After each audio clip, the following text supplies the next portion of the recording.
சொந்த தேவதையே சரிபாதி நீ அல்லவா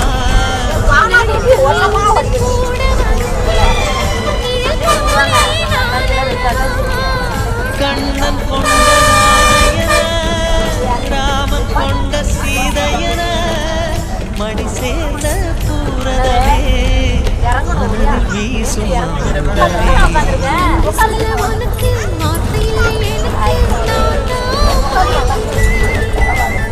என்னுடைய மனச தந்துவிட்ட பிறகும் ஏம்மா கலங்குற